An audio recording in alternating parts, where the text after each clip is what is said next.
and go back thousands of years ago, by the time of Mesopotamia, when we created the chronological world, it is by that time when we started the war in the Middle East. It goes on for thousands of years because it's karmic, because karma will accumulate, my dear friend. If in your life you never find peace, wisdom, and love, go back to the law of karma. See what it is that I did wrong in my life, that I cannot find peace and joy and happiness. And peace and joy and happiness go hand in hand with this law of the harmony. You want to create harmony in your life. There is another very significant law connected to the law of harmony, is the law of abundance. Now, abundance is a very relative concept. People think, as I said it before, abundance means having things. Abundance doesn't mean possessing things. It means being happy in your heart, having wonderful relationship with it, living in joy. Do you enjoy the day today? How beautiful it is. Do you enjoy listening to me? Of course you do. Then you have joy in your heart. It doesn't matter the figure in your bank account. It doesn't matter you drive an old car. You celebrate. We celebrate together something that is beautiful. That means we've accomplished something today. Now we go into the law of attraction. We used to say what's within you, you will attract. And that's very true. And I said that goes back to the teaching of Abraham. The very beginning of the Bible is what's within you. So some of you come to me and you come to me to therapy, or you come to me because you want to know what's next for you. And you question why you attract situations that are not positive. And you are a good person. You are a good person. How come you want to create that situation that is powerful? You want to create abundance. You want to bring the man in your life. But it's not really happening. So you buy the Buddha's Secret, try to read all those things over there, and then you cannot apply it. Because just imagining things doesn't really work. You have to put intention out there and work on it. We work hard. We work hard. People tell me, okay, you married so many years, how you did it. It's a lot of work. It's a lot of work. I had a gentleman this morning coming to my home, 74 years old. He says, I come to you because my wife came to you in therapy a long time, and you kind of mentioned that there was a woman in my life other than my wife. And I want to find out who you are, because you know what? My wife keeps on going to you and say, okay, you told my wife that I've been with another woman. I said, sir, very hard to believe that a man was with only one woman. You know, that's very hard to believe, talking about the man here. There was only one woman in 48 years of marriage, you know. Okay, well, let's admit you are that perfect guy that never cheated on your wife. Okay, so, wonderful man, by the way. I keep on telling him the name of all his grandparents. The fact that he never had he started believing me. He came so doubtful and so angry. I was that person he needed to fight with, because he said, how dare you, you know? And then he says, but you are not the only one that mentioned my husband. My wife had I was with another woman. So my wife was told by the Edgar Society the same thing like you did. And then he went to another medium somewhere in New Jersey, told the same thing. I said, well, sir, who's Maria? When I told the name Maria, the 74-year-old fell from the chair.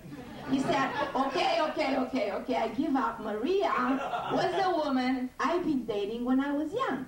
I said, well, you see, sir, Maria existed in your life because in one life, it's very rare to have only one karma to resolve. You can go to different experiences. Something within you attracted that situation. Probably came from a past life.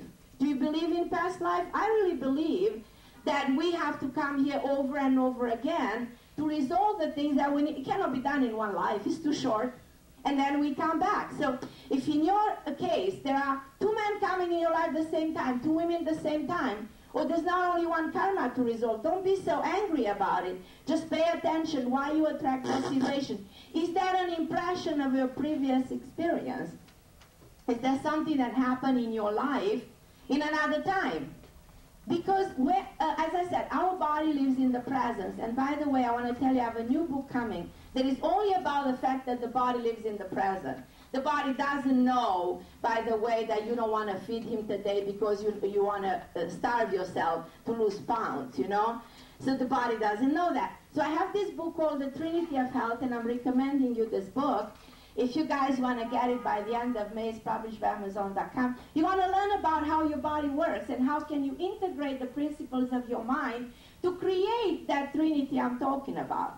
Okay, so coming back to this man coming to my home. So he had impressions, a different life, was things that he had to resolve. I can tell you after 1 hour he was so happy. He said, my life is resolved. I feel like something was lifted out of my shoulder. And we had some kind of a resolution together because there was different understanding. So my mission to you today is shift your thinking. Shift your thinking. You want to manifest things in your life, the next law of the divine, the law of manifestation. You will never manifest if your thinking is not where it should be. And you're going to say, what do you mean by that? Because as I said, your thinking your brain might live in the past, but your body is in the present. So think about the fact that you need to shift the energy and create a new reality in your life. You certainly can, because it's all in the mind. Like Einstein used to say, you want to change your life, change your thinking. Then this book, The Power of Intention, teaches you the same thing. So you want to break the walls, the patterns that you see constantly happening. You can do that. So you can break those walls, those patterns, and the very moment you do that, then the law of attraction will work for you. Hand in hand with shifting the thinking, manifesting things. Manifesting is a hard work to do. You don't just dream about it. That's not enough. Okay, I go to sleep, I dream I was married, and I had a beautiful dress. It doesn't really happen this way. We have to understand all of these things. And by the way, I'm going to tell you an interesting experience just in 2 seconds. I have a house in Florida, in Hollywood, and Anna Nicole Smith died near my house. And I do believe in the transmigration of the soul being one of the concepts of karma. And I talk in my radio show the next day after she died, I said, this woman came to my house at 1 o'clock in a long dress. Why? Because she was killed, and because she didn't know what she was doing, believe it or not, and her soul needed guidance. He said, I don't know where I am. And it was such an amazing, talking about well beyond physics, talking about paranormal experience. It was pretty fascinating to be wake up by this Anna Nicole Smith telling me I need guidance. And guess what? In my radio show, I talk about the fact Larry is the father. I described the dress she was buried weeks later. I knew Larry was the father the first moment she died. I knew the whole episode is all on the radio show. Was it me imagining, or was it really that spirit trying to search for help? Now, do you know that when you die, you don't die just 1, 2, 3, your heart stops. It's a process. Being born is a process. It takes 9 months. Coming to life is a process. Growing is a process. Death is a process.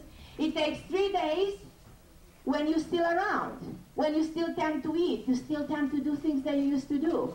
It takes 40 days for the brain to really stop working. So the 40 days fasting in Egypt, the symbol of the 40 refers to the fact that it takes 40 days for a soul to go in another dimension and completely let go of the physical body. You see, talking about spirituality, laws of the divine, I'm giving you all the information that I get ever since I was a kid. Everything I've